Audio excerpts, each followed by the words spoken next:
आज हमारे पास एक्सरसाइज 8.1 का क्वेश्चन नंबर 10 है। क्वेश्चन नंबर 10 में कह रखा है क्या कि त्रिभुज पी क्यू आर में इसका क्यू समकोण है P R plus Q are आपके पास दे रखा है 25 सेमी और पी क्यू है 5 सेमी। तो हमें याद करना है साइन पी, कोस पी और टेन पी के मान याद करने हैं। इसके लिए सबसे पहले हम एक समकोण त्रिभुज पी क्यू आर को बनाएंगे। ये आपके पास समकोण त्रिभुज समकोण त्रिभुज ये है। ये आपके पास एक समकोण त्रिभुज मान लीजिए।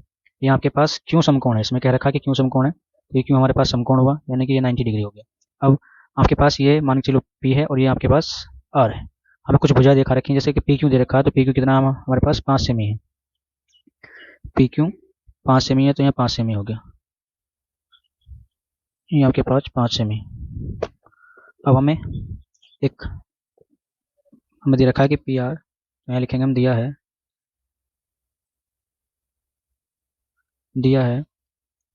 पी आर प्लस के क्यू आर बराबर 25 सेमी और पी क्यू बराबर 5 सेमी। अब हम त्रिभुज में हमें दो साइड चाहिए, एक तो पी क्यू चाहिए, एक तो पी आर चाहिए और क्यू आर चाहिए। ये दो साइड चाहिए, इसके लिए हम पाइथागोरस प्रमेय का यूज करेंगे। तब पाइथागोरस प्रमेय से, तो पाइथागोरस प्रमेय क्या होती है, ये होती है आपके पास कर्ण का स्क्वायर बराबर आधार का स्क्वायर प्लस लंब का स्क्वायर। तो आपके पास हमारे पास कर्ण क्या है, हमारे पास कर्ण हमारा पी आर है, तो पी आर का स्क्वायर, आधार हमारे पास पी क्यू है, पी क्यू का स्क्वायर, और ये हमारे पास क्या है आर क्यू, लंब है, तो आर क्यू का स्क्वायर।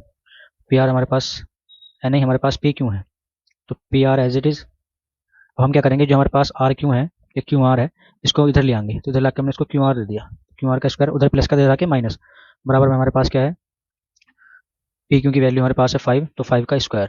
ये यहाँ चूंकि एक चीज़ देखेंगे हम जानते हैं, चूंकि ये होता है आपके पास, एक मिनट, ये होता है आपके पास ए स्क्वायर माइनस के B square is equal to होता है ए प्लस बी और ए माइनस के बी। तो हम इसमें भी ऐसे कर लेंगे, मान को चलो ये आपके पास ए है, ये आपके पास बी है, हमारे पास हो जाएगा पी आर प्लस के क्यू आर और ये आ जाएगा पी आर माइनस के क्यू आर बराबर, यहाँ 5 का स्क्वायर देखेंगे तो क्या होगा 25। अब यहाँ पे देखो हमें P R plus Q R की वैल्यू दे रखी है, देखो ध्यान से, ये आपके पास P R plus Q R की वैल्यू, तो P R plus Q R की वैल्यू यहाँ रख दीजिए, तो आपके पास कितनी आई 25, और यहाँ आपके पास क्या है पी आर प्लस के क्या है क्यू आर बराबर 25। अब आपको पी आर प्लस के क्यू आर बराबर 25, ये इधर मल्टीप्लाई में इधर डिवाइड में जाएगा, तो 25 ही का ना 25, तो आपके पास आया पी आर प्लस के क्यू आर बराबर 1। इस आप समीकरण 1 2 ले लीजिए और इस वाली को आप समीकरण 1 मान लीजिए थोड़ी देर के लिए। अब हमें करना क्या होगा, इधर को देखिए आप, इसमें हम क्या करेंगे समीकरण 1 व 2 से, समीकरण 1 व 2 का यूज करेंगे, तो पी आर प्लस के है क्यू आर बराबर में है 25, ये समीकरण 1। समीकरण 2 है आपके पास क्या पी आर माइनस के क्यू आर बराबर है ये 1, समीकरण 2।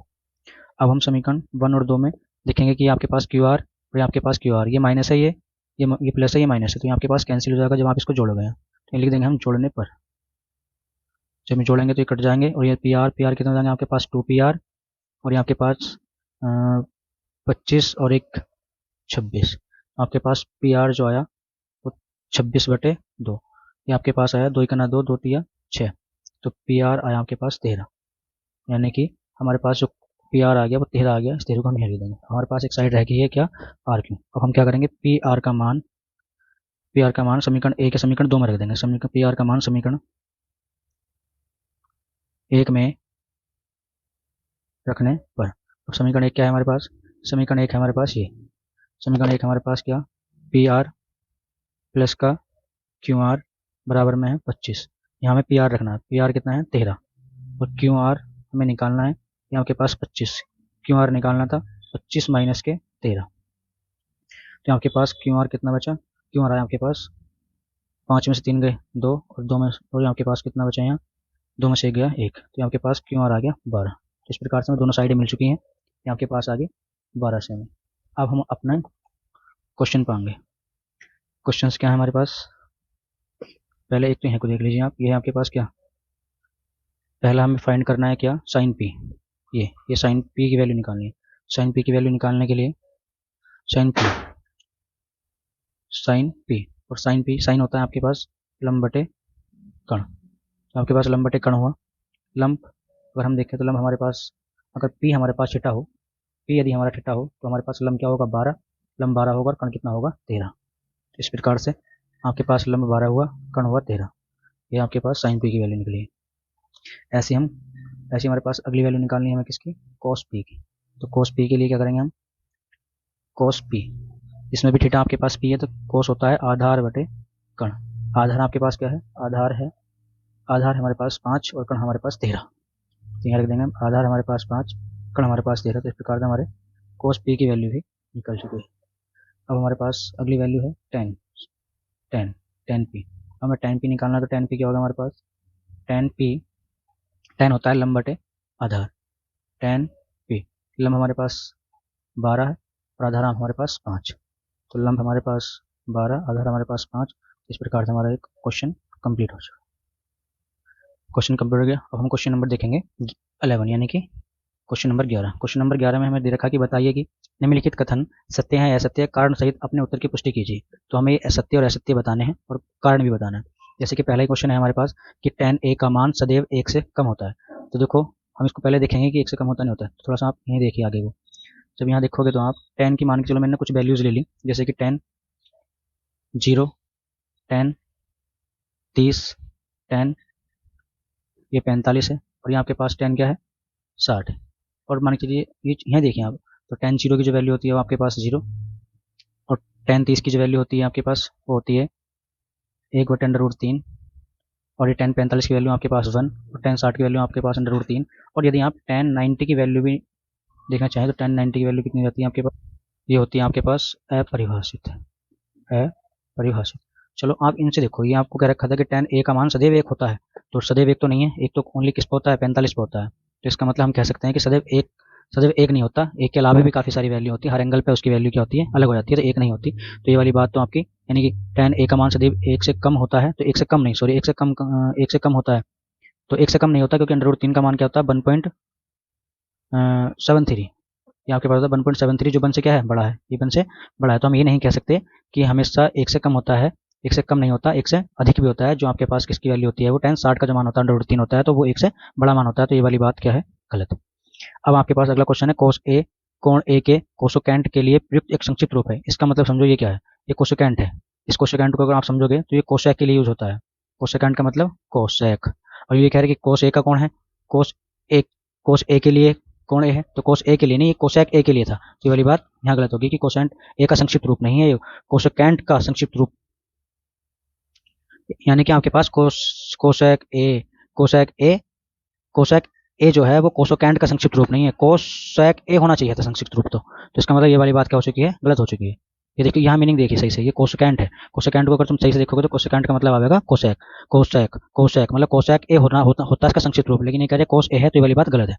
फिर आप अगला क्वेश्चन देखिए आप अपना, और इस रुक जाइए 1 मिनट, हम एक क्वेश्चन छोड़ चुके हैं, ये हमारा गलत था। ये क्वेश्चन देखिए दोबारा, ये क्वेश्चन आप दोबारा देखिए, ये क्वेश्चन छूटा हमारा। ये क्वेश्चन है हमारे पास क्या, ये कोस ए कोण ए के लिए, कोण ए के किसी मान के लिए sec a 12/5 है। इस वाली बात को यहाँ देख लीजिए आप, यदि आपके पास sec a बराबर 12/5 है, तो अब इसमें आपको ये देखना है कि sec होता है आपके पास कण बटे आधार होता है। और इस वाली बात को आपको पता होगा कि जब हम किसी राइट ट्रायंगल के अंदर देखते हैं तो राइट ट्रायंगल के अंदर कण सबसे बड़ी भुजा होनी चाहिए, तो क्या sec a में 12/5 जो आपके पास दे रखा है जो कण हुआ और यहाँ के पास आधार हुआ, तो क्या कण सबसे बड़ी भुजा है।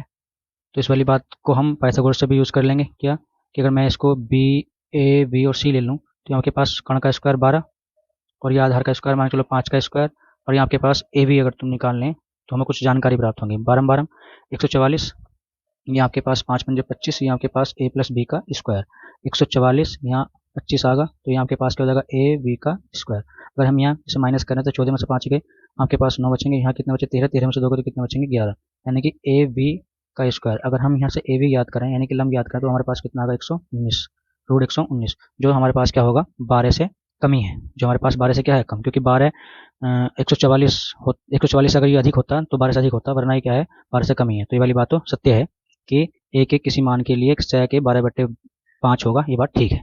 ये आपके पास गलत था, ये आपके पास सही है। फिर कोसेक ए ये हमने पढ़ लिया। और आपके पास यहाँ देखिए ज़रा, कोट ए कोट ए, इस वाली बात को समझिए सही से। ये आपके पास इन्होंने कहा कि जो कोट ए होता है, कोट ए, ये कोट ए जो होता है आपके पास, ये कोट और ए का गुणनफल होता है। इस वाली बात को कहना चाह रहे हैं, जो बात गलत है, क्योंकि कोट ए आपके पास कोई एंगल है, ए आपके पास क्या है, कोई एंगल है, ये कोई गुणा नहीं करता, ये इसका एक एंगल होता है, थीटा होता है इसका, तो इसकी गुणा नहीं होती है, इसके साथ होता है। तो ये वाली बात भी आपके पास ये भी गलत है कि इसका गुणनफल गुणनफल नहीं होता। फिर आपके पास एक क्वेश्चन है, किसी भी कोण थीटा के लिए साइन थीटा बराबर 4/3 है। इस वाली बात को समझिए थोड़ा सा अगले पेज पे। ये आपके पास 5 क्वेश्चन है। इसे देखेंगे तो आपके पास दे रखा है कि साइन थीटा बराबर 4/3 दे रखा है। तो ये वाली बात सत्य है या असत्य? पर दे रखा है ये साइन थीटा बराबर 4/3 दे रखा है, तो 4/3 में हमें बताना है कि ये सही है या गलत है। तो अगर मैंने ये यहाँ देखा तो साइन थीटा इक्वल टू 4/3, यानी कि अगर साइन को हम पढ़ते हैं तो साइन होता है लंब बटे, और ये क्या होता है, कर्ण होता है। इसका मतलब 4 हमारे पास लंब है और कर्ण हमारे पास 3 है। और हम इस वाली बात को बहुत अच्छे तरीके से जानते हैं कि कर्ण कभी भी आधार या लंब से छोटा नहीं हो सकता, लेकिन इसके अंदर जो कण है वो छोटा दिखा रखा है, तो इस वजह से ये वाली बात बिल्कुल रॉन्ग है, यानी कि ये चीज़ संभव नहीं है। इस प्रकार से आपके ये एक्सरसाइज कंप्लीट हो चुकी है।